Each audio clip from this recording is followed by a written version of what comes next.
Sa pinakadulong bahagi ng lalawigan ng Monteverde ay may isang bundok na matagal nang iniiwasan ng mga tao. Tinatawag iyon ng matatanda na bundok ng kalungkutan.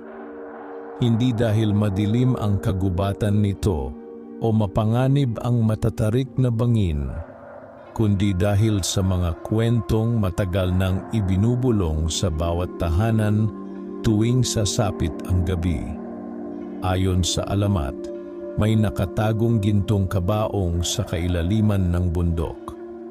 Isang kabaong na hindi ordinaryo, sapagkat sinasabing yari iyon sa purong ginto at nababalutan ng kakaibang ukit na walang sinumang nakapagpaliwanag.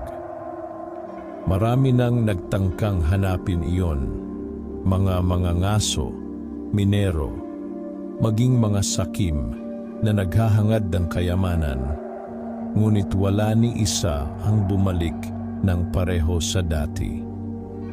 May ilan na hindi na muling nakita. May ilan namang umuwi, ngunit tila nawala ang katinuan. Dahil dito, unti-unting iniwasan ng mga taga-barangay ang bundok. Kapag sumasapit ang dapit hapon, agad nagsasara ng bintana ang mga tao. Hindi rin pinapayagang maglaro sa gubat ang mga bata. Kahit ang matatapang na mga ngahoy ay hanggang paanan lamang ng bundok. Sa maliit na baryo sa ilalim ng kabundukan, nakatira si Elias, isang binatang 22 taong gulang. Isa siyang simpleng magsasaka na namuhay ng payapa kasama ang kanyang inang si Aling Rosa. Maaga siyang naulila sa ama, kaya bata pa lamang ay natuto na siyang magsikap. Mabait si Elias at kilala sa baryo bilang tahimik ngunit matapang. Hindi siya mahilig makipag-away at madalas niyang tulungan ang mga kapitbahay nang walang hinihinging kapalit. Ngunit sa likod ng kaniyang pagiging payapa ay may isang bagay na matagal nang bumabagabag sa kaniyang isipan. Ang misteryo ng bundok. Noong bata pa siya, minsan niyang narinig ang kaniyang ama na nagsasalita tungkol sa gintong kabaong. Lasing noon ang matanda at paulit-ulit nitong sinasabing may lihim na kayamanang nakatago sa bundok na kayang magpabago sa buhay ng sinuman. Ngunit makalipas lamang ang ilang araw, misteryosong nawala ang kaniyang ama. Mula noon, walang gustong pag-usapan ang nangyari. Kapag tinatanong ni Elias ang kaniyang ina, agad itong tumatahimik at iniiwas ang usapan. Unti-unting lumaki si Elias na puno ng tanong, ngunit walang makuhang sagot. Isang maulang gabi, habang nag-aayos siya ng mga lumang gamit sa kanilang nangyari. Mga lumang gamit sa kanilang bahay, may nakita siyang kahong kahoy sa ilalim ng sirang higaan ng kaniyang ama. Makapal ang alikabok na bumabalot dito at tila ilang taon nang hindi nabubuksan. Dahan-dahan niya iyong binuksan. Sa loob ay may isang lumang mapa. Nanlaki ang kaniyang mga mata nang makita ang iginuhit na kabundukan. May pulang marka sa pinakagitna nito at sa ilalim ay may nakasulat na mga salitang halos mabura na ng panahon. Sa ilalim ng gintong kabaong nakatago ang sumpa ng bundok. Napalunok si Elias. Kasunod noon ay isang punit na pahina ng tila lumang talaarawan. Kapag nakita mo ito, ibig sabihin ay hindi na ako nakabalik. Huwag mong hahanapin ang kabaong. Hindi kayamanan ang nakatago roon, kundi isang kasalanang matagal nang ibinaon. Nanginginig ang kamay ni Elias habang binabasa iyon. Sulam kamay iyon ng kaniyang ama. Hindi niya namalayang napaupo siya sa sahig habang patuloy na bumabagsak ang ulan sa bubong ng kanilang bahay. Lalong lumalim ang kaniyang pagnanais na malaman ang katotohanan. Kinabukasan, nagtungo siya sa bahay ni Mang Isko, ang pinakamatandang tao sa baryo. Maraming nagsasabing si Mang Isko lamang ang nakaalam ng tunay na kwento tungkol sa bundok. Pagdating niya roon ay nadatnan niya ang matanda na nakaupo sa harap ng bahay habang tahimik na nagkakape. "Tay Isko," maingat na tawag ni Elias. Dahan-dahang tumingin ang matanda. "Elias, may itatanong po sana ako." Hindi agad sumagot si Mang Isko. Tila alam na nito kung ano ang pakay ng binata. "Nakita mo na ba?" tanong ng matanda. Natigilan si Elias. "Paano ninyo nalaman?" Napabuntong hininga si Mang Isko bago tumingin sa malayong kabundukan. Dumating din pala ang araw na iyon. Mabigat ang hamog habang patuloy na naglalakad si Elias patungo sa paanan ng bundok. Halos hindi niya makita ang daan dahil sa makapal na ulap na tila yumayakap sa kagubatan. Tanging tunog ng kaniyang mga yabag sa basang lupa ang kasama niya sa tahimik na umaga. Habang papalapit siya sa masukal na bahagi ng gubat, unti-unti niyang nararamdaman ang kakaibang lamig na tila tumatagos hanggang buto. Hindi iyon ordinaryong lamig ng umaga. Para bang may kakaibang presensyang nagmamasid mula sa likod ng mga puno. Huminto siya sandali upang tingnan ang lumang mapa. Batay sa marka nito, kailangan niyang tahakin ang matandang daan ng mga mangangahoy upang makarating sa pinakaloob ng bundok.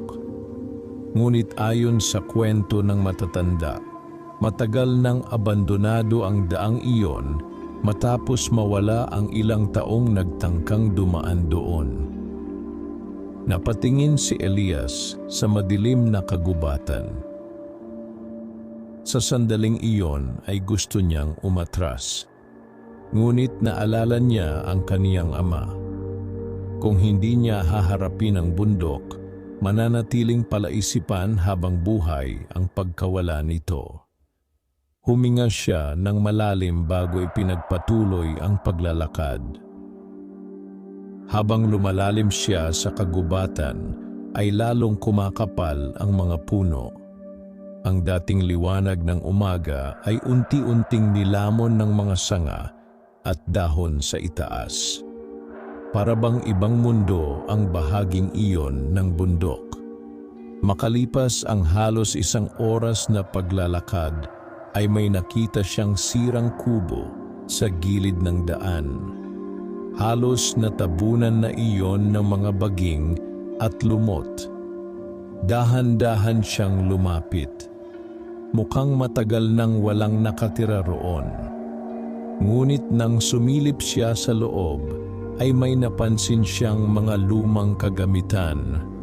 Isang kalawanging lampara, sirang mesa, at ilang punit na damit. May kung anong gumuhit sa isip niya. Parang pamilyar ang lugar. Bigla niyang naalala ang isang lumang kwento ng kaniyang ina noong bata pa siya. Minsan daw ay may mga mangangahoy na nawawala sa bundok at sa tuwing may nawawala, may nakikitang ilaw mula sa isang abandonadong kubo sa gitna ng gubat. Hindi niya iyon pinaniwalaan noon, Ngunit ngayon, nakatayo siya mismo sa harap nito. Napansin niyang may nakaukit na simbolo sa dingding ng kubo. Mata. Kaparehong simbolo ng nakita niya sa mapa ng kaniyang ama. Nanlamig ang kaniyang batok. Dahan-dahan niyang hinawakan ang ukit. Biglang may malakas na hangin na umihip sa paligid. Kasabay noon ay may nahulog na lumang kahon mula sa kisame ng kubo. Napaatras si Elias sa gulat. Mabagal niyang nilapitan ang kahon. Nang buksan niya iyon ay bumungad ang isang lumang kwaderno na halos mabulok na sa katagalan. Kinabahan siya habang isa-isang binubuklat ang mga pahina. Karamihan sa sulat ay hindi na mabasa, ngunit may ilang bahagi na malinaw pa rin. Ikatlong araw namin sa bundok. Naririnig na namin ang mga bulong tuwing gabi. May nakita kaming kuweba sa hilagang bahagi ng bangin. Hindi dapat binuksan ni Mateo ang pintuan. Humigpit ang hawak ni Elias sa kwaderno. Habang nagpapatuloy siya sa pagbabasa ay lalo siyang kinakabahan. Hindi ginto ang tunay na kayamanan. Nakikita namin siya tuwing dilim. May nagbabantay sa kabaong. Biglang may narinig siyang kaluskos mula sa labas ng kubo. Agad siyang napatayo. Mabilis siyang lumingon sa pintuan, ngunit wala siyang makita. Tahimik ang paligid. Ngunit malinaw niyang narinig ang yabag ng kung sino man sa labas. Mabagal siyang lumabas ng kubo habang hawak ang maliit niyang kutsilyo. "May tao ba riyan?" sigaw niya. Walang sumagot. Tanging mahina lamang na paggalaw ng mga dahon ang maririnig. Maya-maya ay may nakita siyang anino na mabilis na nagtago sa likod ng malaking puno. Napahigpit ang kaniyang hawak sa kutsilyo. "Sino ka?" muli niyang sigaw. Tahimik pa rin. Ngunit maya-maya ay isang matandang lalaki ang dahan-dahang lumabas mula sa likod ng puno. Payat ito, magulo ang buhok, at halos punit-punit na ang suot na damit. Mahaba ang balbas nito at tila matagal nang hindi naliligo. Nanlaki ang mata ni Elias. Kilalang kilala niya ang mukha nito. Cardo? Si Cardo ay isa sa mga lalaking sinasabing nawala sa bundok maraming taon na ang nakararaan. Akala ng lahat ay patay na ito, ngunit ngayon ay nasa harap niya ito. Namumutla at tila takot na takot. "Umalis ka rito," paos na sabi ng matanda. "Akala po namin patay na kayo. Hindi ka dapat narito." Lumapit si Elias. "Ano pong nangyari sa inyo?" Hindi agad sumagot si Cardo. Paulit-ulit itong lumilingon sa madilim na bahagi ng kagubatan na tila may iniiwasan. Gising na siya, mahina nitong bulong. Kinabahan si Elias. "Sino po?" Biglang hinawakan ni Cardo ang kaniyang balikat. Mali ang lahat ng kwento ng baryo, hindi kayamanan ng kabaong. "Ano po ba talaga iyon?" Nanginginig ang matanda habang nagsasalita. May taong inilibing doon noon pang unang panahon, isang lalaking isinumpa ng buong bayan. Hindi makahinga ng maayos si Elias habang nakikinig. "Ano pong sumpa?" Hindi siya namatay. Parang tumigil ang paligid. biglang umugong ang malakas na hangin sa kagubatan. Mabilis na umatras si Cardo habang takot na nakatingin sa likod ni Elias. "Tumakbo ka," nanginginig nitong sabi. Bago pa makalingon si Elias, ay may malakas na kaluskos mula sa kadiliman ng kagubatan. Parang may malaking bagay na gumagalaw sa pagitan ng mga puno. Mabilis na tumakbo si Cardo palayo. "Huwag mong hahanapin ang kabaong," sigaw nito bago tuluyang nawala sa makapal na hamog. Naiwang mag-isa si Elias. Mabilis ang tibok ng kaniyang puso habang dahan-dahan siyang lumilingon sa madilim na kagubatan. May kung anong naroon. May nagmamasid.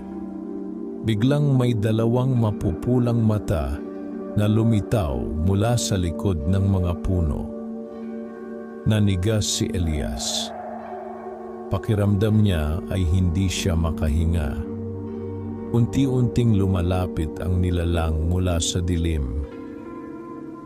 At sa unang pagkakataon mula nang umakyat siya sa bundok, naramdaman niyang maaaring hindi na siya makabalik ng buhay. Nanigas si Elias habang nakatitig sa dalawang mapupulang matang nakasilip mula sa madilim na bahagi ng kagubatan. Halos hindi siya makahinga habang unti-unting lumalapit ang kakaibang nilalang sa pagitan ng mga puno. Mahigpit niyang hinawakan ang maliit na kutsilyong dala niya, ngunit alam niyang wala iyong silbi kung sakaling mabangis na hayop ang kaharap niya.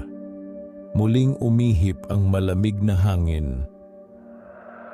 Kasabay noon ay biglang naglaho ang mapupulang mata. Napakurap si Elias. Mabilis siyang lumingon sa paligid ngunit wala na siyang makita kundi makakapal na puno at hamog na tila gumagapang sa lupa. Tahimik ang buong kagubatan. Ngunit ramdam niyang may nagmamasid pa rin sa kanya. Dahan-dahan siyang umatras palayo sa abandonadong kubo. Hindi niya alam kung dapat ba siyang magpatuloy o bumalik na lamang sa baryo. Ngunit bago pa siya makapagpasya, ay may narinig siyang mahinang ungol mula sa likod ng mga puno. Parang boses ng taong nasasaktan. Kinabahan siya ngunit nanaig ang kaniyang pag-usisa.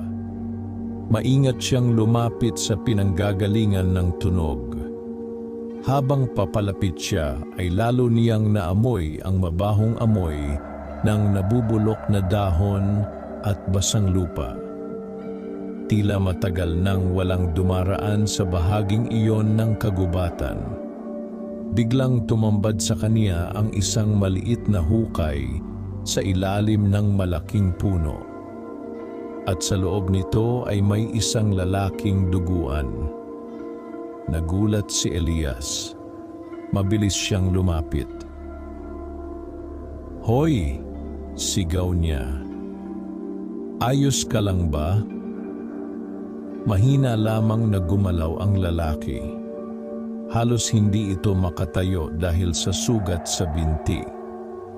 Punit-punit ang damit nito at puro gasgas ang buong katawan. Mukhang ilang araw ng paggalagala sa bundok.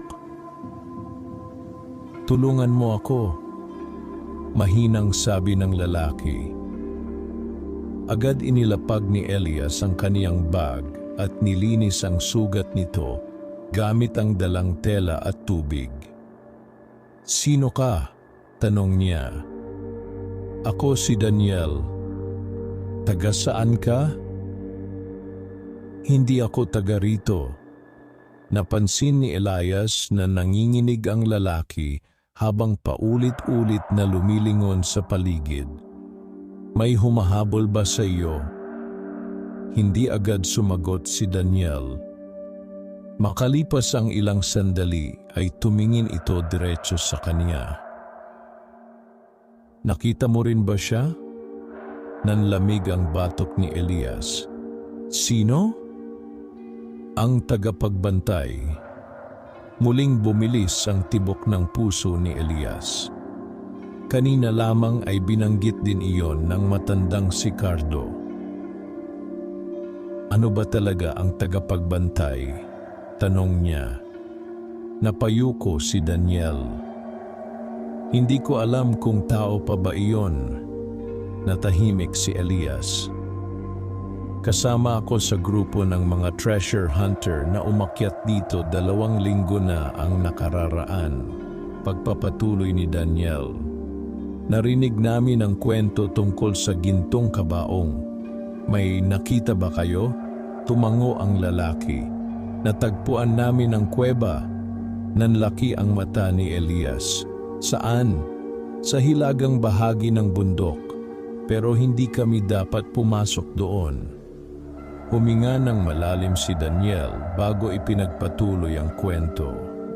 Noong una, akala namin ordinaryong kuweba lang.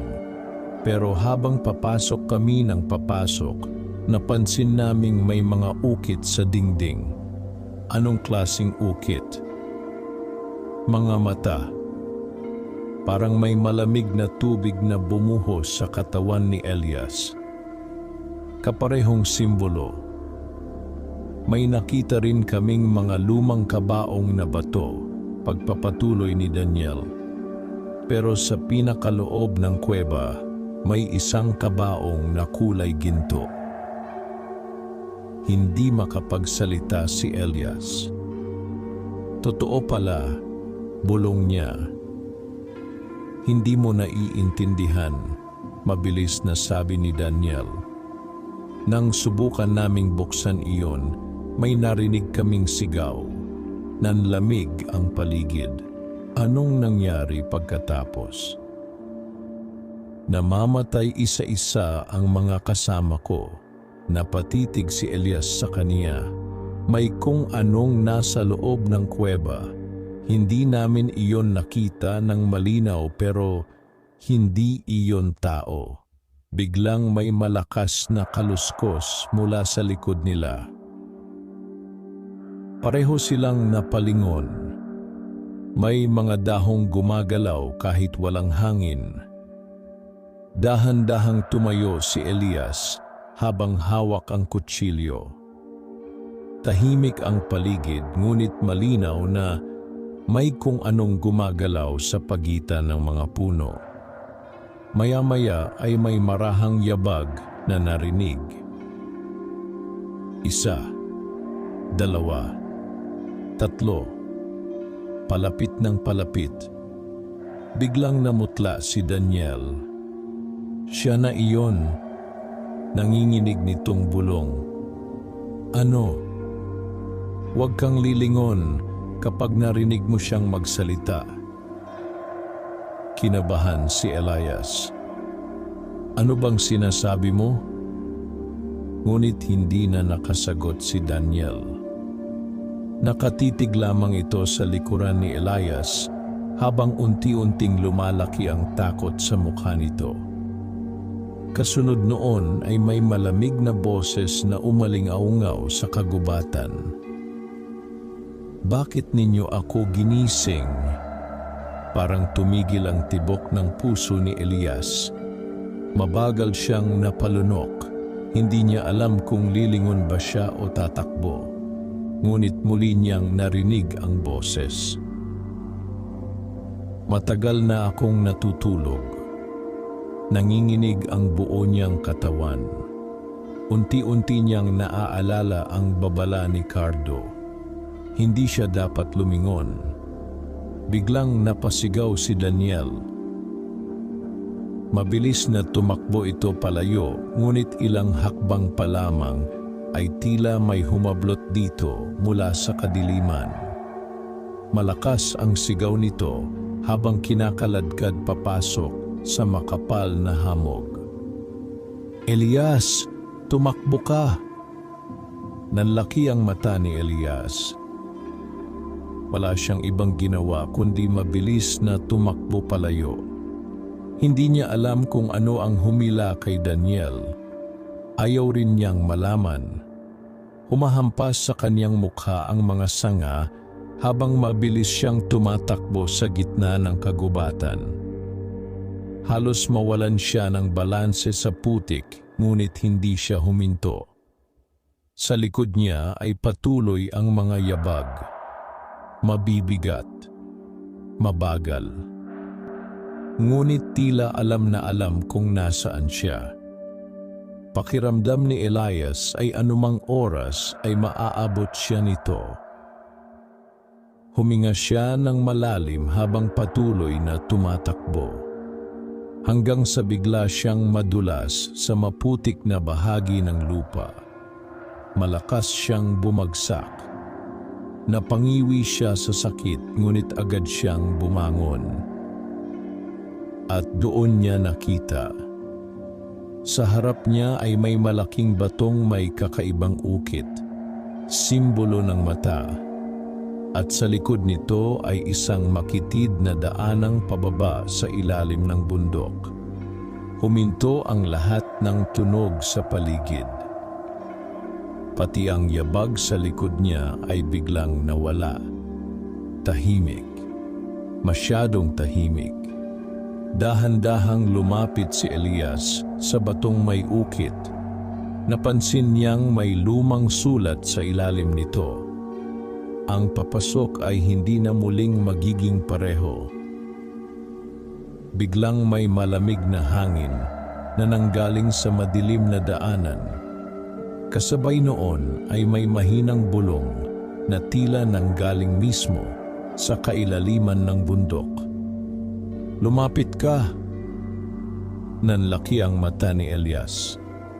Parang may kung anong puwersang humihila sa kaniya pababa. At kahit natatakot siya, unti-unti siyang napalakad papunta sa madilim na lagusan na tila matagal nang naghihintay sa kaniyang pagdating. Mabagal ang bawat hakbang ni Elias habang bumababa sa makitid na lagusan sa ilalim ng bundok. Halos hindi na umaabot ang liwanag mula sa labas at tanging maliit niyang lampara lamang ang nagbibigay liwanag sa madilim na daan. Malamig ang hangin sa loob ng lagusan. Hindi ordinaryong lamig, kundi parang hanging matagal nang hindi nagalaw sa ilalim ng lupa. Habang papalalim siya, ay lalo niyang naaamoy ang lumang bato, basang lupa, at kakaibang amoy na hindi niya maipaliwanag. Parang amoy ng isang bagay na matagal nang nakabaon. Maya-maya ay napansin niyang may mga ukit sa dingding ng lagusan. Mga mata. Iba't iba ang laki, ngunit pare-parehong nakatingin sa kaniya. Napahigpit ang hawak niya sa lampara. Habang nagpapatuloy siya ay may naririnig siyang mahinang bulong mula sa kailaliman ng lagusan. Hindi niya maintindihan ang mga salita, ngunit tila sabay-sabay iyong bumubulong sa kaniyang tenga. Minsan ay para iyong dasal, minsan na may tila iyak. Bigla siyang huminto nang may mapansin siyang mga bakas sa lupa. Mga yapak. Sariwa pa ang putik na naiwan. Ibig sabihin ay may ibang taong dumaan doon kamakailan. Kinabahan siya, ngunit ipinagpatuloy pa rin niya ang paglalakad. Pagkaraan ng ilang minuto ay bumukas ang makitid na lagusan patungo sa isang napakalawak na kuweba. Nanlaki ang mata ni Elias. Napakataas ng kisame nito at puno ng matutulis na batong nakabitin sa itaas. Sa gitna ng kuweba ay may malalaking haliging bato na tila gawa ng sinaunang panahon. Ngunit hindi iyon ang pinakanakakilabot. Sa paligid ng kuweba ay may nakahanay na mga lumang kabaong na yari sa bato. 12 kabaong. Lahat ay nababalutan ng makapal na alikabok at lumot. Parang isang sinaunang libingan. Mabagal na naglakad si Elias habang nanginginig ang kaniyang mga kamay.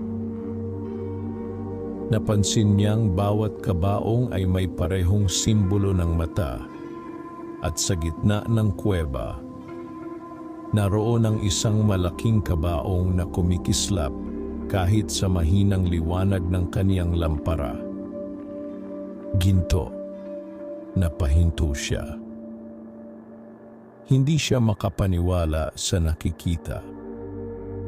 Ang gintong kabaong. Mas malaki iyon kaysa karaniwang kabaong at napapalibutan ng kakaibang ukit na tila gumagalaw kapag tinatamaan ng liwanag. Parang buhay. Napalunok si Elias habang unti-unti siyang lumalapit. Habang papalapit siya ay lalong lumalamig ang paligid. At kasabay noon ay lumalakas ang bulong sa kaniyang paligid. Buksan mo, palayain mo ako. Matagal na akong naghihintay. Biglang sumakit ang ulo ni Elias. Napahawak siya sa sentido habang pilit na nilalabanan ang mga boses sa kaniyang isip. Huminga siya ng malalim bago muling tumingin sa gintong kabaong. Napansin niyang bahagyang nakabukas ang takip nito. Parang may nagtangkang buksan iyon dati. Naalala niya si Daniel at ang grupo nitong treasure hunter. Marahil sila ang huling nagtangkang buksan ang kabaong. Dahan-dahan siyang lumapit. Ngunit bago pa niya tuluyang mahawakan ang kabaong, ay may narinig siyang mahinang ungol mula sa likod ng isa sa mga haliging bato. Mabilis siyang napalingon. May tao ba riyan?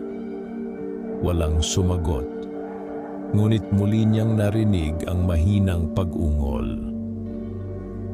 Maingat siyang lumapit habang nakataas ang lampara. At doon niya nakita, may isang lalaking nakaupo sa sahig ng kuweba. Payat, madungis, at puno ng sugat ang katawan. Nanlaki ang mata ni Elias. Hindi siya maaaring magkamali. Itay? Dahan-dahang tumingala ang lalaki. Namutla si Elias nang makita ang mukha nito.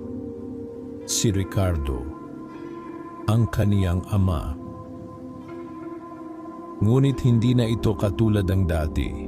Mahaba na ang buhok nito, payat ang katawan, at tila ilang taon nang hindi nakakita ng liwanag ng araw. Nanginginig ang labi ni Elias habang lumalapit. Itay, kayo nga po ba? Tumulo ang luha sa mata ng lalaki. Elias, hindi na napigilan ng binata ang sarili. Mabilis niyang niyakap ang ama. Akala niya ay matagal na itong patay. Buong buhay niya ay inakala niyang hindi na niya ito muling makikita. Ngunit ngayon ay nasa harapan niya ito. Mahina lamang ang katawan ni Ricardo at tila hirap na hirap itong magsalita. Ano pong nangyari sa inyo? Nanginginig na tanong ni Elias. Napapikit ang lalaki. Hindi ako makaalis dito. Bakit po? Dahan-dahang tumingin si Ricardo sa gintong kabaong. At dahil doon, nanlamig ang paligid. Huwag mo iyong lalapitan, mabilis na sabi ng kaniyang ama. Hindi mo alam kung ano talaga ang nasa loob niyan. Ano po ba iyon? Napayuko si Ricardo na tila natatakot sabihin ang katotohanan. Noong una, mahina nitong sabi, akala rin namin kayamanan ang makikita namin rito. Tapos, pero nang mabuksan namin ang kabaong, may nagising. Biglang umugong ang buong kuweba. Parang may malalim na paghinga mula sa kailaliman nito. Nanigas si Elias. Muling nagsalita si Ricardo. Hindi tao ang nakalibing diyan, kung hindi, Hindi agad sumagot ang kaniyang ama. Unti-unti itong napaluha habang nakatingin sa gintong kabaong. Isa siyang dating pinuno ng sinaunang bayan na itinayo sa bundok na ito daan-daang taon na ang nakalipas. Tao siya? Noong una, nanlamig ang katawan ni Elias. Ano pong ibig ninyong sabihin? Sakim siya sa kapangyarihan, pagpapatuloy ni Ricardo. Ayon sa mga lumang sulat na nakita namin dito, nakipagkasundo siya sa isang nilalang kapalit ng walang hanggang buhay.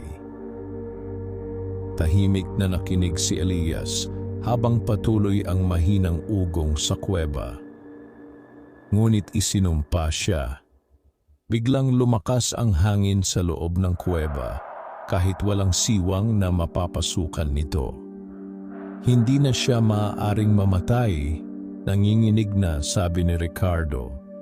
Kaya ikinulong siya ng mga tao sa gintong kabaong. Napatingin si Elias sa kabaong.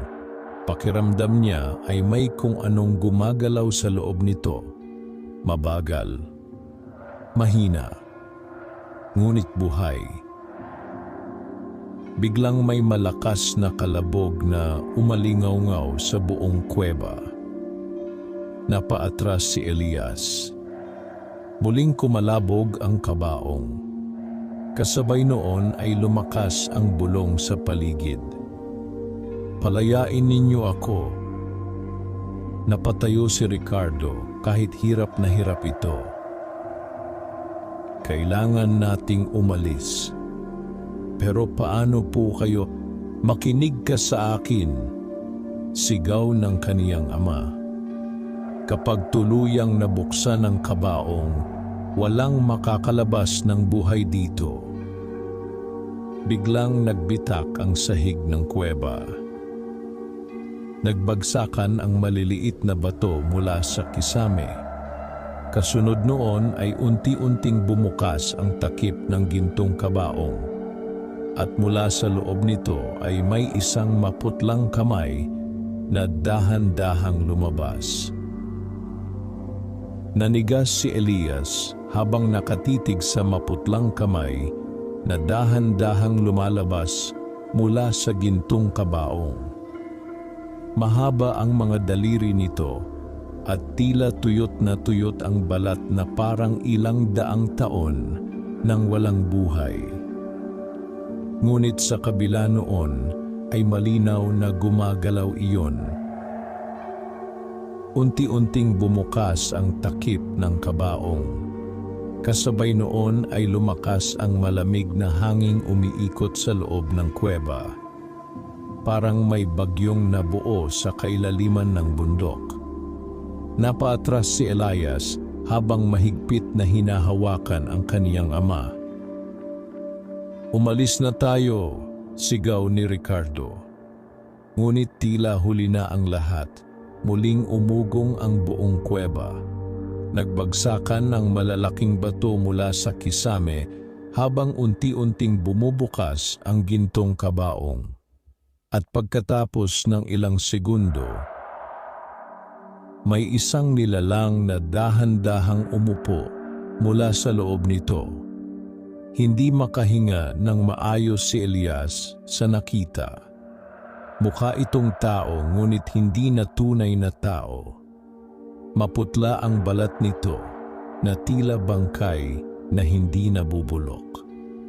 Mahaba ang maitim nitong buhok at nakasuot ito ng sinaunang kasuotan na nababalutan ng gintong burda. Ngunit ang pinakanakakatakot ay ang mga mata nito. Pulang-pula, tila nagliliyab sa galit. Tahimik lamang itong nakaupo habang nakatingin kay Elias at Ricardo. Kasabay noon ay biglang tumigil ang lahat ng bulong sa kuweba. Parang pati ang buong bundok ay natakot sa muling paggising nito. Nanginginig si Ricardo habang paatras na lumalakad.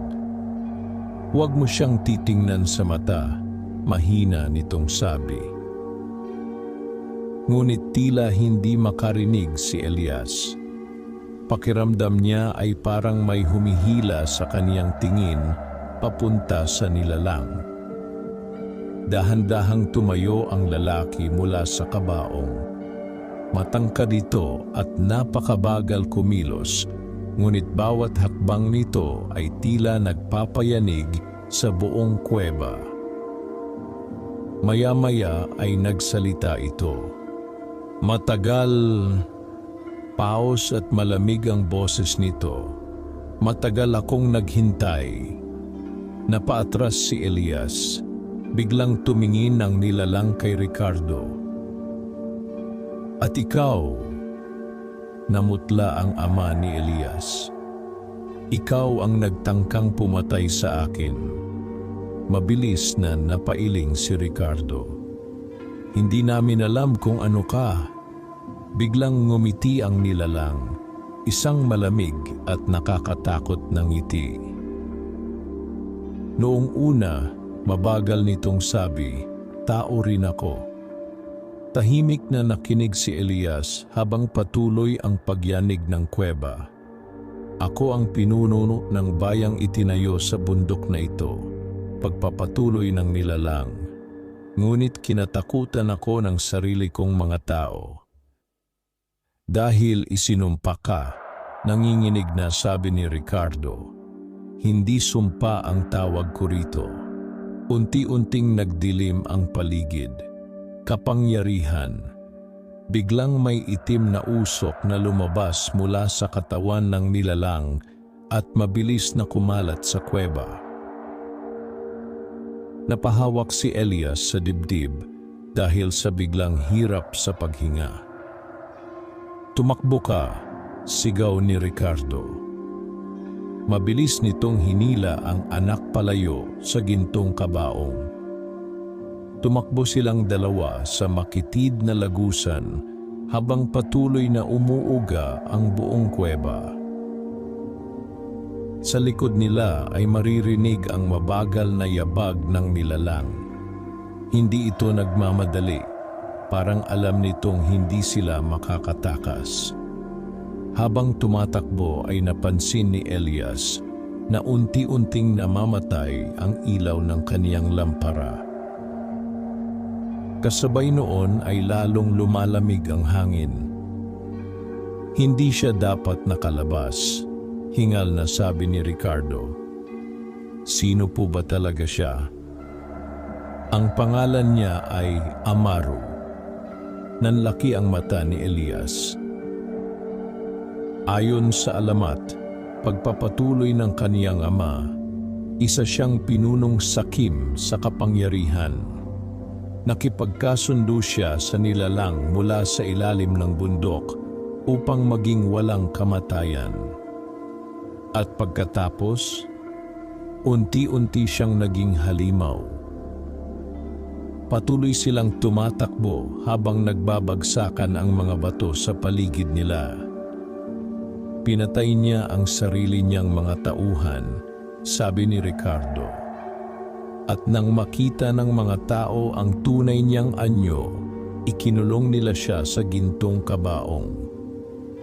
Biglang may malakas na sigaw na umaling-aungaw mula sa kailaliman ng kuweba. Kasabay noon ay may malakas na puwersang tumulak sa kanilang dalawa. Napabagsak si Elias sa lupa. Pagtingin niya sa likod ay nakita niyang mabilis na kumakalat ang itim na usok sa lagusan. Parang buhay iyon. At papalapit ng papalapit sa kanila. Mabilis, sigaw ni Ricardo. Muling tumayo si Elias at nagpatuloy sila sa pagtakbo. Ngunit habang papalapit sila sa labasan ay biglang may bumagsak na malaking bato mula sa kisame.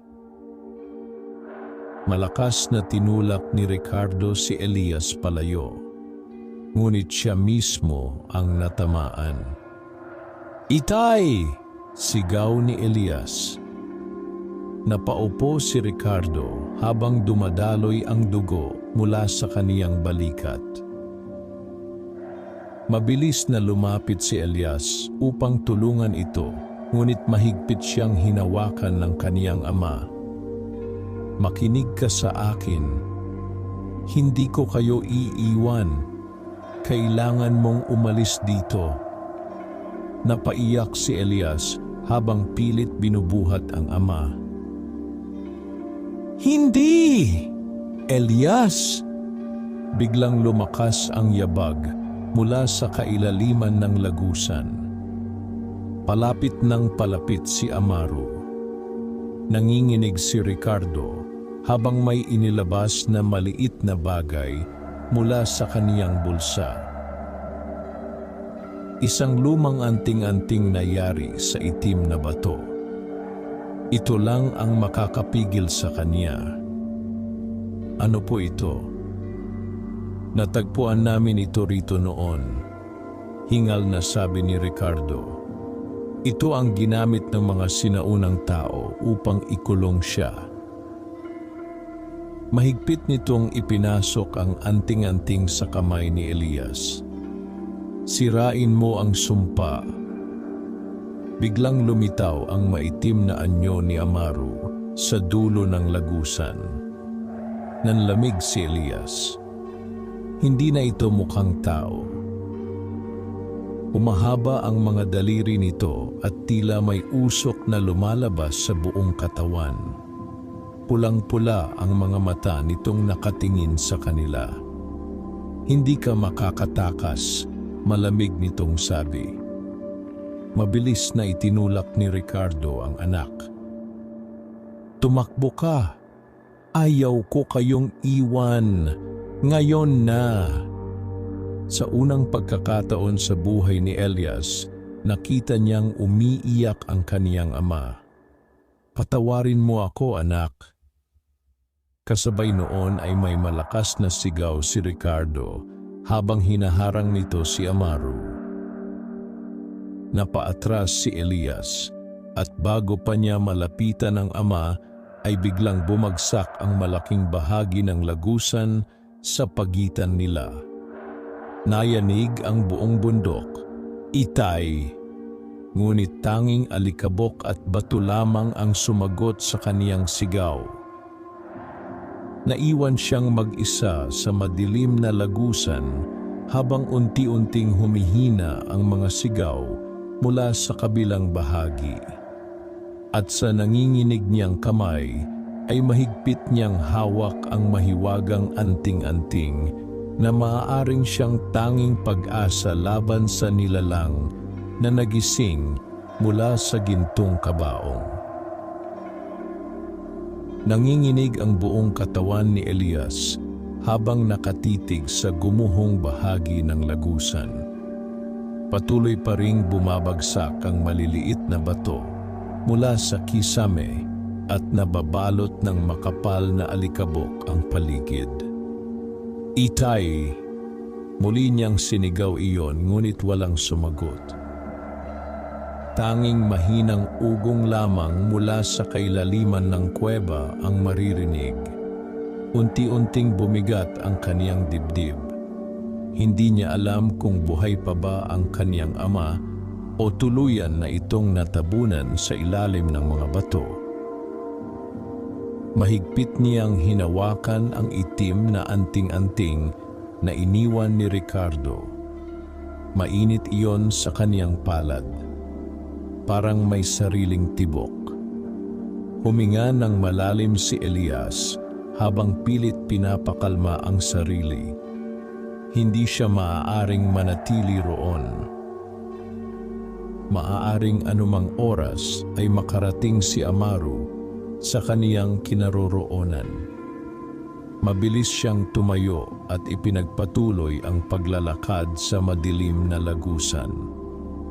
Habang palayo siya ng palayo sa kuweba, ay napansin niyang unti-unting nawawala ang mga bulong sa paligid.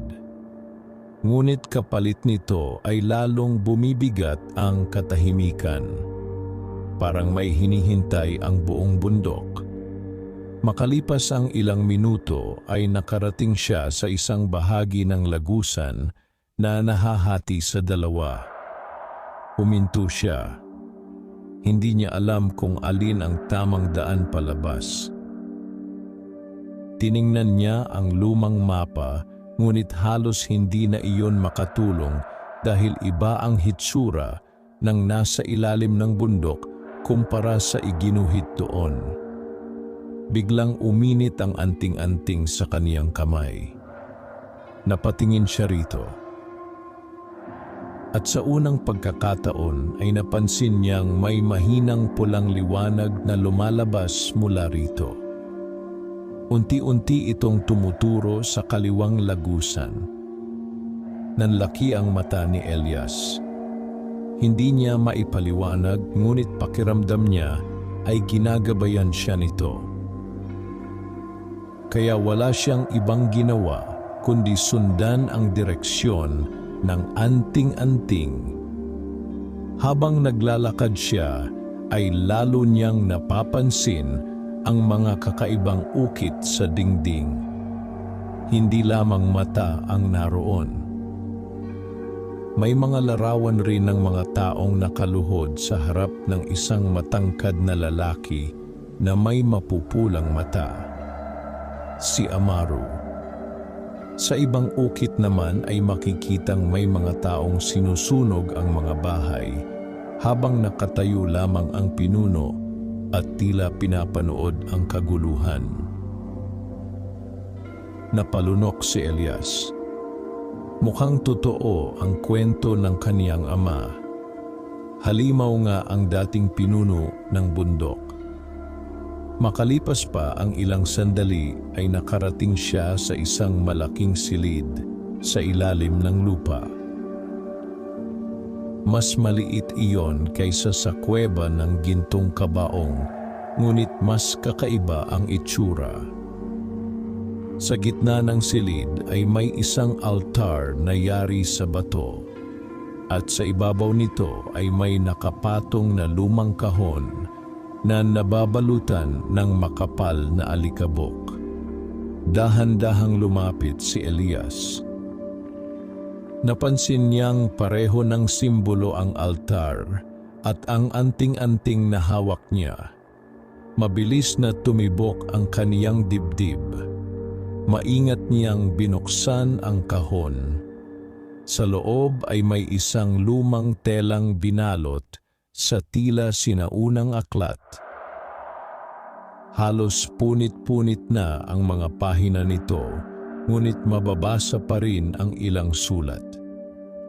Naupo si Elias sa harap ng altar habang isa-isang binubuklat ang aklat. Nang tuluyang nilamon ng kadiliman si Amaru, ipinasya ng mga pinuno ng bayan na siya ay ikulong habang panahon. Ngunit hindi siya maaaring patayin. Habang buhay ang puso ng bundok, mananatili rin ang kaniyang kapangyarihan. Napakunot noo si Elias. Ano ang puso ng bundok? Nagpatuloy siya sa pagbabasa.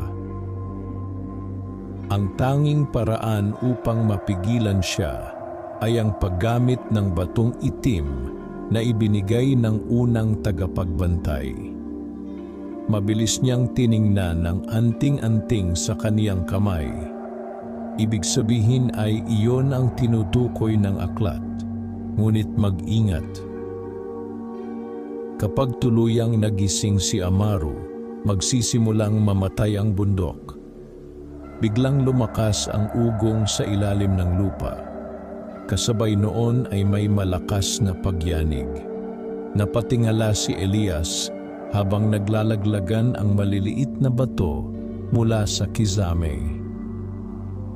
At maya-maya ay may narinig siyang sigaw mula sa malayo. Sigaw ng tao. Agad siyang napatayo. May iba pang tao sa ilalim ng bundok. Mabilis niyang kinuha ang aklat at isinilid sa kaniyang bag bago tumakbo papunta sa pinanggalingan ng sigaw. Habang papalapit siya, ay mas lalong lumalakas ang ingay. May mga taong nagsisigawan. May tumatakbo. At maya-maya ay nakarating siya sa isang malawak na lagusan kung saan may 4 na lalaking takot na tumatakbo palayo. Puro putik at dugo ang kanilang katawan. Takbo! Sigaw ng isa. Biglang huminto ang mga ito nang makita si Elias. Ikaw! Sigaw ng matabang lalaki. Tulungan mo kami. Anong nangyari? Patay na ang 2 naming kasama. Lumapit ang isa pang lalaki na halos hindi makahinga. May humahabol sa amin. Bago pa makapagsalita si Elias, ay biglang nagdilim ang dulo ng lagusan. Unti-unting kumalat ang maitim na usok sa sahig. Kasabay noon ay bumagsak ang temperatura sa paligid. Nanlamig ang mga lalaki. Siya na iyon, nanginginig na bulong ng isa. Maya-maya ay may 2 mapupulang mata na lumitaw mula sa kadiliman. Dahan-dahang lumabas si Amaru mula sa maitim na usok. Ngunit ngayon ay mas nakakatakot na ang anyo nito. Mas mahaba na ang buhok nito at tila mas maputla ang balat. Ang mga ugat sa leeg at mukha nito ay nangingitim na parang may lasong dumadaloy sa katawan. Tahimik lamang itong naglalakad papalapit.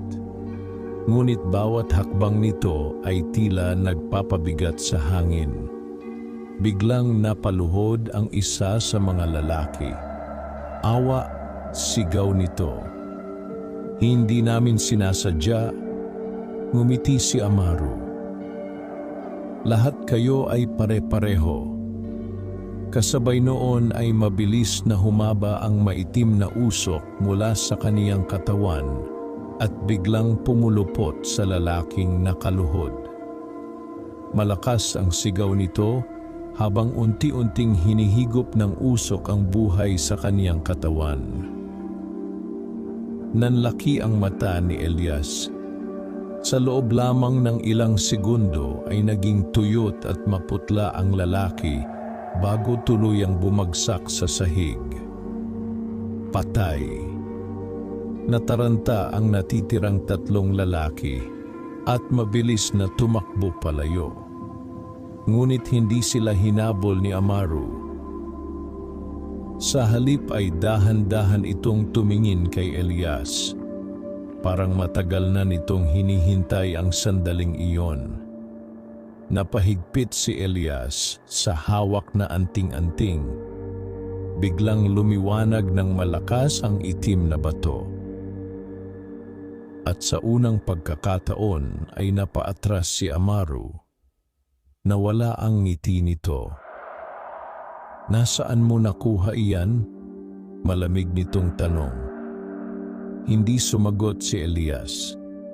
Patuloy lamang siyang umatras habang nakatutok ang anting-anting sa nilalang.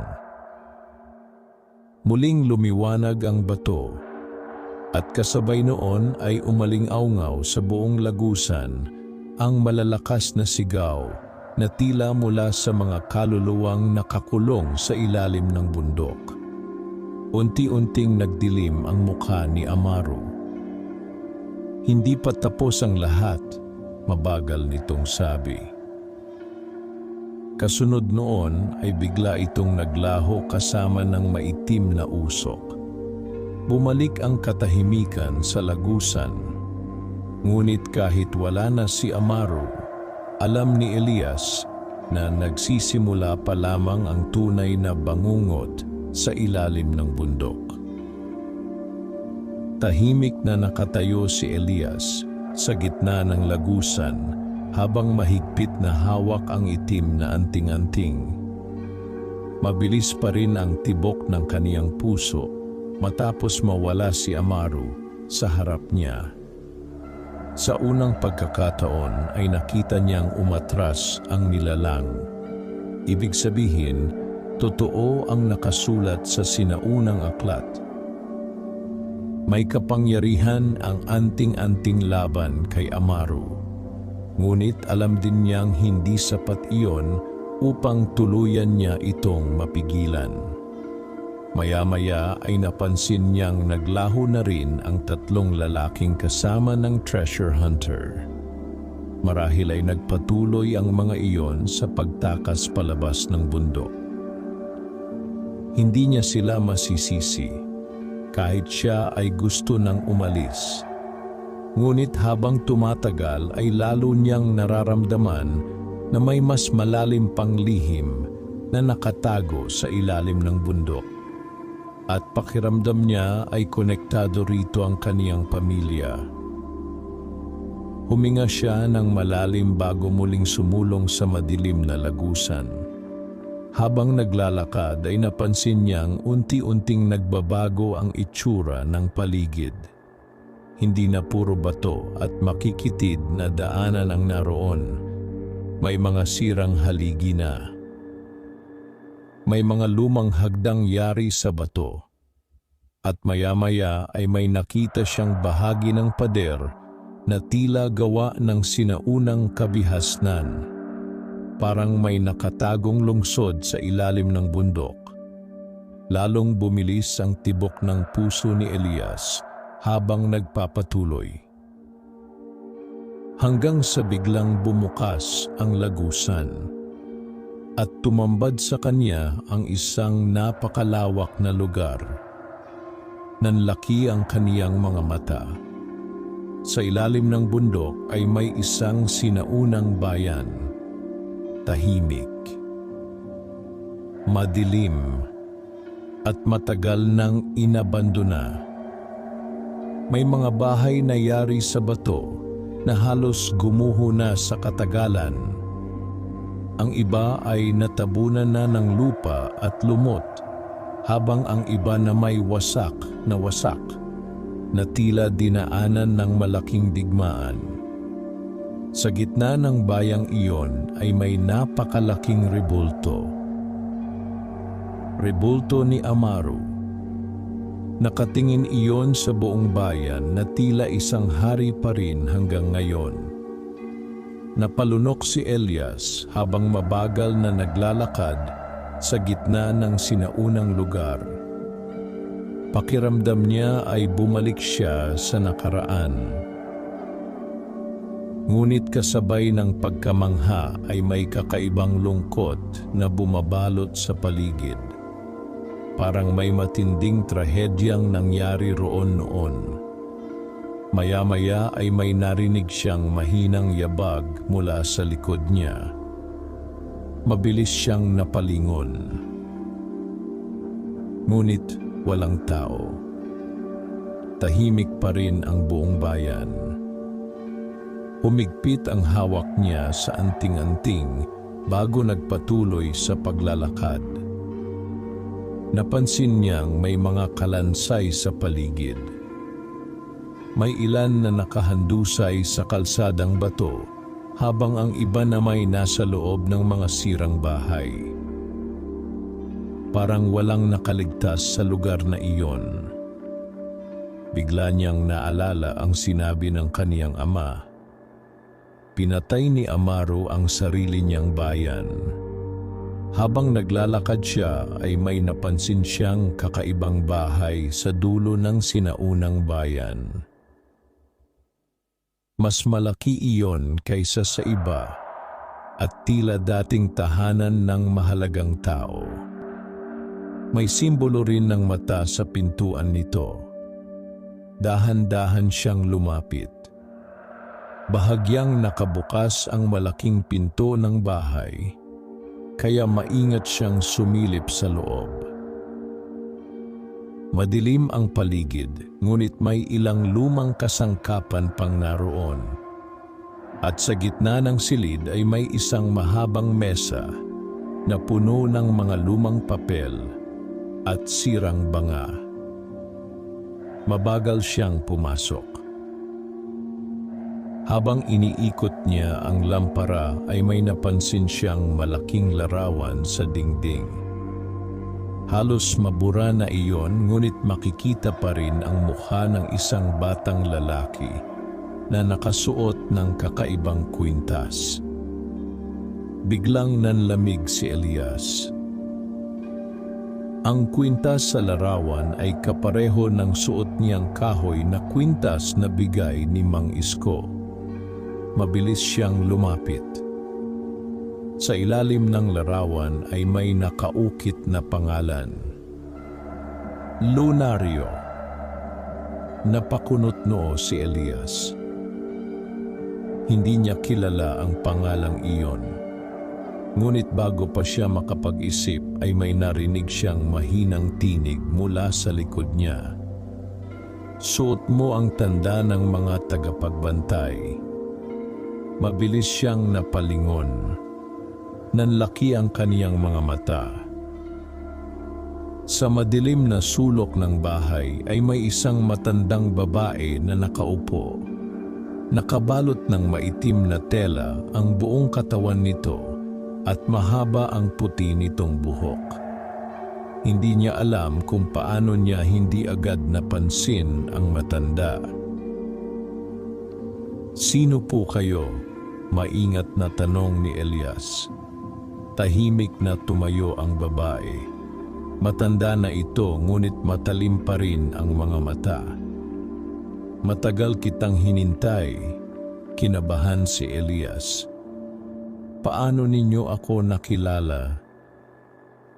"Dahil kilala ko ang dugo mo." Parang may malamig na tubig na bumuhos sa katawan ni Elias. Lumapit ng bahagya ang matanda habang nakatingin sa kahoy na kwintas sa leeg niya. Ang kwintas na iyan ay pagmamay-ari ng unang tagapagbantay ng bundok. Tagapagbantay? Tumango ang babae. Noong unang panahon, may mga taong itinalaga upang bantayan ang gintong kabaong at tiyaking hindi na muling makakalaya si Amaru. Biglang naalala ni Elias ang simbolo sa mapa ng kaniyang ama. Tagapagbantay. Ang lolo mo, pagpapatuloy ng matanda, ay isa sa kanila. Nanlaki ang mata ni Elias. "Ano pong ibig ninyong sabihin?" "Ang pamilya mo ang huling lahi ng mga tagapagbantay." Parang umikot ang buong paligid para kay Elias. Hindi siya makapaniwala sa narinig. "Kaya pala," bulong niya, "kaya pala hindi ka pinabayaan ng bundok." Tahimik na napatingin si Elias sa anting-anting sa kaniyang kamay. Unti-unting nabubuo sa isip niya ang lahat. Ang pagkawala ng kaniyang ama, ang mapa, ang kwintas, at ang kakaibang pakiramdam na tila matagal na siyang hinihintay ng bundok. Kung ganoon, mahinang sabi niya, "Ano po ang kailangan kong gawin?" Naging mabigat ang mukha ng matandang babae. Pigilan si Amaru, bago tuluyang magising ang puso ng bundok. Ano po ang puso ng bundok? Hindi agad sumagot ang matanda. Sa halip ay tumingin ito sa malalim na bahagi ng sinaunang bayan. At iyon ang dahilan kung bakit mawawasak ang lahat kapag nabigo ka. Biglang umugong ng malakas ang buong ilalim ng bundok. Kasabay noon ay may malakas na sigaw na umaling-aungaw sa buong sinaunang bayan. Sigaw ni Amaru. At sa unang pagkakataon ay nakita ni Elias ang takot sa mukha ng matandang babae. Huli na, nanginginig nitong bulong. Biglang nagliyab ng mapulang liwanag ang malalaking bitak sa lupa ng sinaunang bayan. Kasabay noon ay isa-isang nagsimulang gumalaw ang mga kalansay na nakahandusay sa paligid. Dahan-dahang tumayo ang mga ito habang nakatingin kay Elias. Nanigas si Elias habang isa-isang tumatayo ang mga kalansay sa paligid ng sinaunang bayan. Mabagal ang kanilang paggalaw, ngunit sapat upang magdulot ng matinding takot. Ang ilan ay may suot pang sirang baluti, habang ang iba na may hawak pa rin ang kalawangin nilang sandata. Ang mapulang liwanag mula sa mga bitak sa lupa ang siyang nagbibigay ng nakakatakot na anyo sa buong paligid. Unti-unting lumingon ang mga kalansay kay Elias. Parang sabay-sabay nila itong nakilala. Napaatras siya habang mahigpit na hawak ang anting-anting. Ano sila? Nanginginig niyang tanong. Tahimik na nakatingin ang matandang babae sa mga nilalang. Mga dating mamamayan ng bayang ito, mahina nitong sagot. Hindi pa rin sila matahimik hanggang ngayon. Muling umugong ang buong ilalim ng bundok. Kasabay noon ay may mahinang tawanan na umalingaw-ngaw mula sa kadiliman. Tawanan ni Amaru. Natutuwa siya, bulong ng matanda. Habang lumalakas ang kaniyang kapangyarihan, unti-unting nagigising ang mga patay. Unti-unting nagsimulang maglakad palapit ang mga kalansay. 1, 2, 10. Parang buong bayan ng mga patay ang kumikilos. Tumakbo ka! Sigaw ng matandang babae. Hindi na nagdalawang isip si Elias. Mabilis siyang lumabas ng lumang bahay habang sumusunod ang tunog ng mga butong kumakalansing sa likuran niya.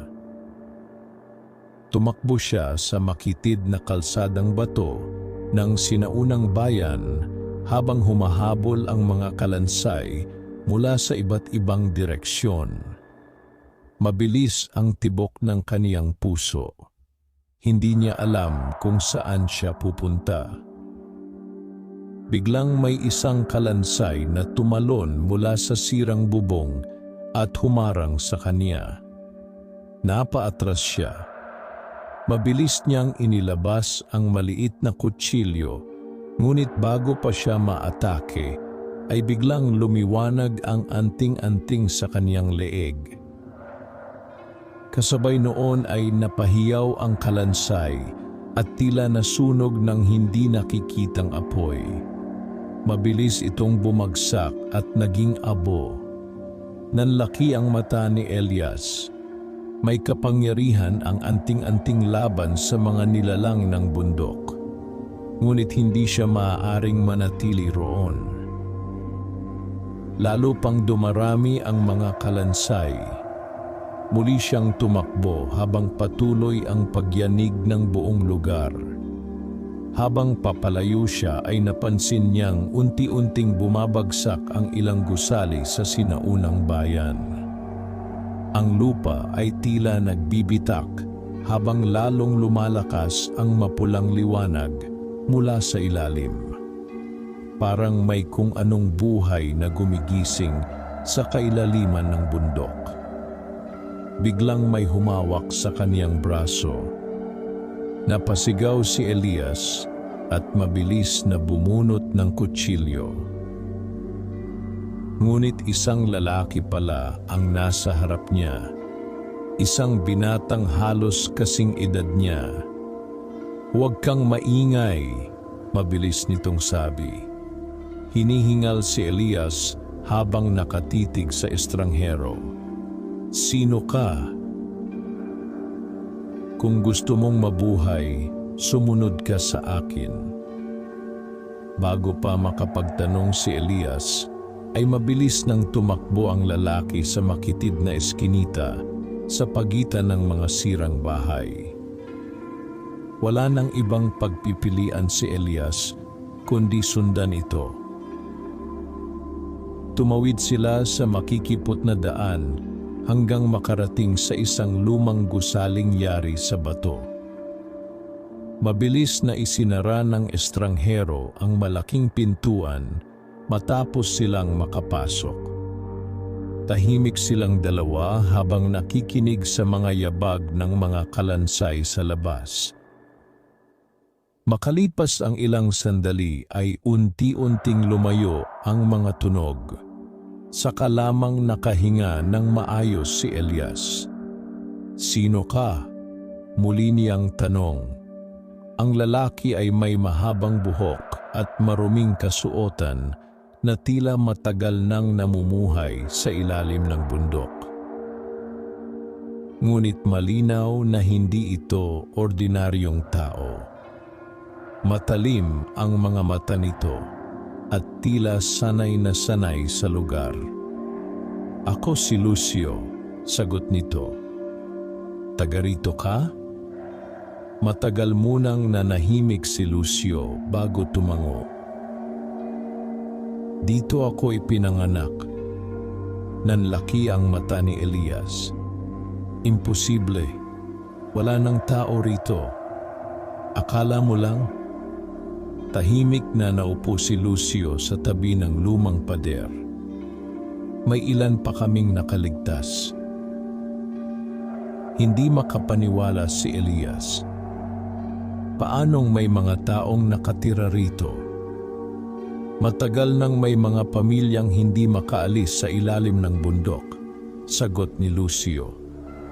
"Kami ang mga inapo ng mga taong naiwan dito noong isinara ang lugar." Parang lalong gumulo ang isip ni Elias. "Kaya ninyong mabuhay dito?" "Hindi mabuhay," malamig na sagot ni Lucio. "Magtago." Tahimik na bumalot ang paligid. Maya-maya ay napansin ni Lucio ang anting-anting sa leeg ni Elias. Biglang nagbago ang tingin nito. "Saan mo nakuha iyan?" "Ibinigay ng ama ko." Lumapit ng bahagya si Lucio. "Hindi maaaring nasa iyo iyan kung hindi ka kabilang sa dugo ng mga tagapagbantay." Napatitig si Elias sa kanya. "Kilala mo ang mga tagapagbantay?" Tumango si Lucio. "Dahil matagal ka na naming hinihintay." Biglang bumigat ang hangin sa silid. "Anong ibig mong sabihin?" Bago pa makasagot si Lucio ay biglang may malakas na kalabog sa labas ng gusali. Kasunod noon ay may mabagal na yabag. Hindi iyon yabag ng kalansay. Mas mabigat, mas mabagal, at mas nakakatakot. Nanlamig si Elias. Unti-unting namutla si Lucio habang nakatingin sa pintuan. Hindi maaari. Muling kumalabog ang pintuan. Kasabay noon ay may malamig na boses na umalingaw-ngaw sa labas. "Alam kong nariyan kayo. Si Amaru." parang tumigil ang paghinga ni Elias. Mabilis na lumapit si Lucio at binuksan ang isang lihim na lagusan sa ilalim ng sirang sahig. "Bumaba ka," bulong nito. "Pero ikaw, mabilis!" Muling yumanig ang buong gusali. May malalaking bitak nang lumalabas sa pinto. Wala nang oras si Elias. Mabilis siyang bumaba sa madilim na lagusan habang kasunod si Lucio. Pagkasara nila sa lihim na daan ay agad nilang narinig ang malakas na pagwasak ng pintuan sa itaas. Kasunod noon ay ang malamig na tinig ni Amaru, "Hindi kayo makakatakas sa akin." Tahimik na bumaba sina Elias at Lucio sa makitid na lagusan habang unti-unting lumalayo ang mga yabag sa itaas. Ngunit kahit hindi na nila makita si Amaru, ramdam pa rin nila ang mabigat nitong presensya sa buong ilalim ng bundok. At habang palalim sila ng palalim sa lihim na lagusan, lalo ring lumalakas ang kakaibang tibok mula sa kailaliman ng bundok. Parang may isang napakalaking puso na unti-unting nagigising. Madilim at makipot ang lihim na lagusang tinatahak nina Elias at Lucio. Tanging maliit na ilaw mula sa lumang sulo ni Lucio ang nagbibigay liwanag sa kanilang dinaraanan. Habang papalalim sila, ay lalo ring lumalakas ang kakaibang tunog na matagal nang naririnig ni Elias. Dumadagundong, mabagal ngunit napakalakas, parang tibok ng isang higanting puso sa ilalim ng lupa. Napahawak si Elias sa kaniyang dibdib. "Ano ba talaga ang tunog na iyon?" mahina niyang tanong. Tahimik lamang si Lucio habang naglalakad, ngunit makikita sa mukha nito ang matinding pag-aalala. "Ang puso ng bundok," sagot nito matapos ang ilang sandali. "Akala ko alamat lang iyon. Hindi alamat ang lahat ng kwento rito." Nagpatuloy sila sa paglalakad hanggang makarating sa isang malaking hagdang pababa. Ang mga baitang nito ay yari sa lumang batong halos mabura na ng panahon. Habang bumababa sila ay napansin ni Elias na umiinit ang hangin. Kasabay noon ay lalong lumalakas ang mapulang liwanag mula sa kailaliman. "Malapit na tayo," sabi ni Lucio. "Mabuti ba iyon o masama?" Hindi agad sumagot si Lucio, at ang katahimikan nito ang siyang lalong nagbigay ng kaba kay Elias. Pagdating nila sa dulo ng hagdan, ay tumambad sa kanila ang isang napakalawak na kuweba. Ngunit hindi ordinaryong kuweba ang kanilang nakita. Sa pinakagitna nito ay may napakalaking bagay na tila gawa sa apoy at bato. Tumitibok iyon. Bawat tibok ay nagpapayanig sa buong kuweba. Nanlaki ang mata ni Elias. Parang isang higanting puso na nakakabit sa mismong ilalim ng bundok. Mula rito ay may mga ugat na kulay pula at itim na kumakalat sa mga dingding ng kuweba na tila buhay na nilalang. Hindi makapagsalita si Elias habang nakatitig doon. "Iyan ang puso ng bundok," mahina ni Lucio. Parang nawalan ng lakas ang mga tuhod ni Elias. Totoo pala, diyan nakatali ang kapangyarihan ni Amaru. Dahan-dahang lumapit si Elias habang mahigpit na hawak ang anting-anting. habang papalapit siya ay lalo niyang nararamdaman ang kakaibang bigat sa paligid. Parang may puwersang gustong itulak siya palayo. Paano naging ganito? Tanong niya. Huminga ng malalim si Lucio bago nagsalita. Noong unang panahon, may apoy sa ilalim ng bundok na pinaniniwala ang pinagmumulan ng buhay ng buong lupain. Tapos, nalaman iyon ni Amaru. Tahimik na nakinig si Elias. Ginamit niya ang kapangyarihan ng puso ng bundok upang maging walang kamatayan. Napatingin muli si Elias sa napakalaking pusong tumitibok sa gitna ng kuweba. Kaya habang buhay ito, hindi mamamatay si Amaru, dugtong ni Lucio. Muling yumanig ang buong kuweba.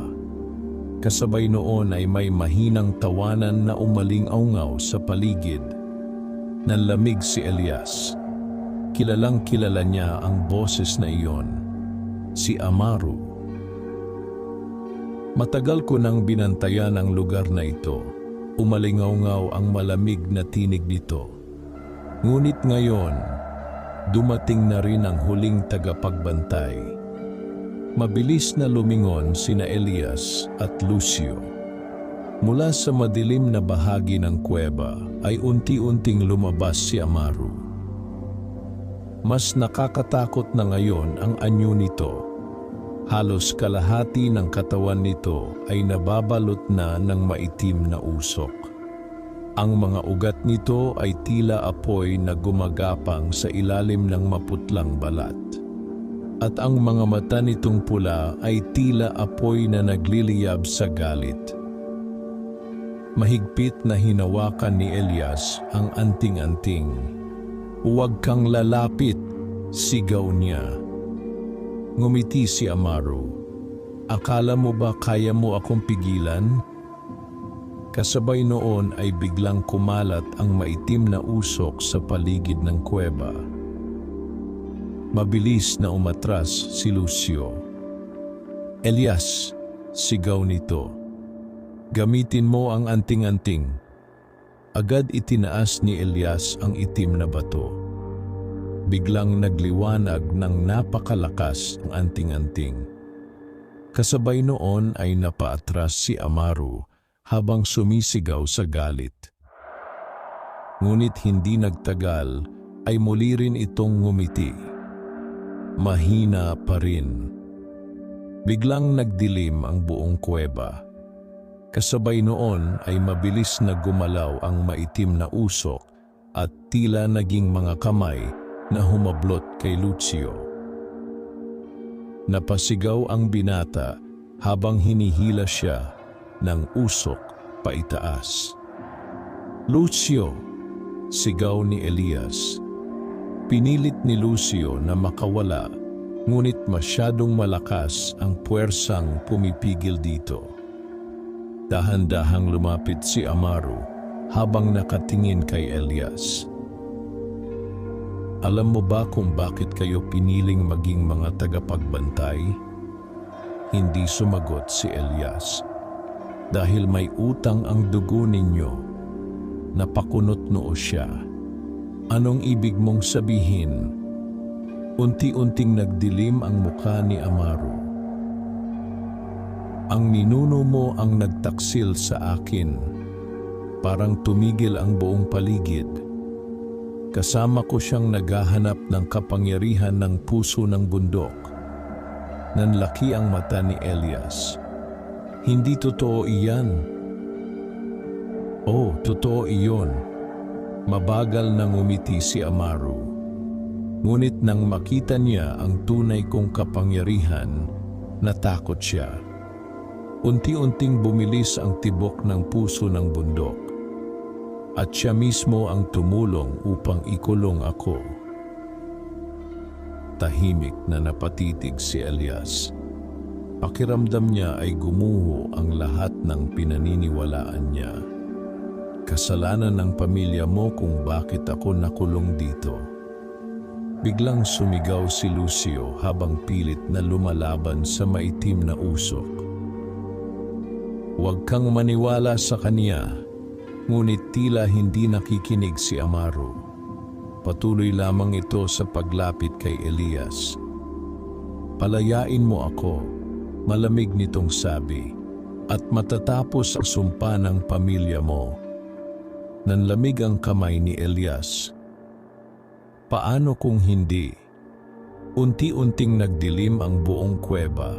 Kasabay noon ay lumakas ang tibok ng puso ng bundok.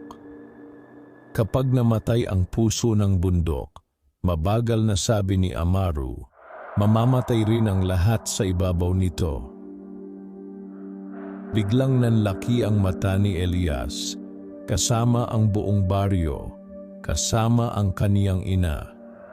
At sa unang pagkakataon mula nang magsimula ang lahat, naramdaman niyang maaaring wala siyang tamang pagpipilian. Malakas ang tibok ng puso ng bundok habang nakatayo si Elias sa gitna ng napakalawak na kuweba. Ang mapulang liwanag mula sa higanting pusong nasa kailaliman ay tumatama sa kaniyang mukha habang nakatitig siya kay Amaru. Sa unang pagkakataon ay naramdaman niyang hindi lamang buhay niya ang nakasalalay, pati ang buong baryo sa ibabaw ng bundok, pati ang kaniyang ina, at marahil maging ang buong lalawigan. Patuloy na nakagapos si Lucio sa maitim na usok habang pilit na lumalaban. Huwag kang makinig sa kanya, sigaw nito. Ngunit nanatiling tahimik si Elias. Magulo ang kaniyang isip. Totoo nga kaya ang sinabi ni Amaru? Totoo bang kasangkot ang kaniyang mga ninuno sa sumpang bumabalot sa bundok? Mabagal na lumapit si Amaru habang ang maitim nitong kasuotan ay tila sumasayaw sa hangin.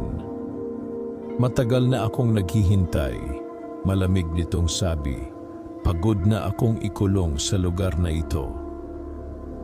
Mahigpit na hinawakan ni Elias ang anting-anting. Kung totoo ang sinasabi mo, mahinang sabi niya, bakit mo pinatay ang sarili mong bayan? Biglang nagbago ang mukha ni Amaru. Nawala ang malamig nitong ngiti. At sino ang nagsabing, ako ang may kagagagawan noon? Napakunot noo si Elias. Unti-unting lumakas ang tibok ng puso ng bundok. Takot ang dahilan ng pagkawasak ng bayang ito, pagpapatuloy ni Amaru. Nang makita ng mga tao ang kapangyarihang hawak ko, pinili nila akong pagtaksilan. Biglang umihip ang malakas na hangin sa buong kuweba. Kasabay noon ay lumitaw sa paligid nila ang tila mga anino ng nakaraan. Nanlaki ang mata ni Elias, parang buhay na alaala ang kaniyang nakikita. May mga taong nagsisigawan, may mga bahay na nasusunog, at sa gitna ng kaguluhan ay nakatayo si Amaru habang napapalibutan ng mga armadong tao. Mamatay ang halimaw, sigaw ng isa. Kasunod noon ay sabay-sabay nilang sinugod si Amaru gamit ang mga sibat at apoy. Napaatras si Elias habang pinapanood ang nangyayari. Biglang lumitaw sa alaala ang isang lalaking may suot na kahoy na kwintas. Kaparehong kwintas ng suot niya ngayon. Nanlaki ang mata ni Elias. Siya! Bulong niya. Ang ninuno mo, sabi ni Amaru. Sa alaala ay makikitang lumapit ang ninuno ni Elias kay Amaru habang hawak ang itim na batong anting-anting. At sa gabing iyon, malamig na pagpapatuloy ni Amaru, Isinara nila ang puso ng bundok upang ikulong ako. Biglang naglaho ang mga alaala. Muling bumalik ang madilim na kuweba. Tahimik na nakatayo si Elias habang magulong-magulo ang isip niya. Hindi ko alam kung sino ang nagsasabi ng totoo, mahina niyang sabi. Ngumiti si Amaru. Hindi mahalaga ang totoo. Unti-unti itong lumapit sa puso ng bundok. Ang mahalaga ay ang mangyayari kapag tumigil ang tibok nito. Biglang yumanig ng malakas ang buong kuweba.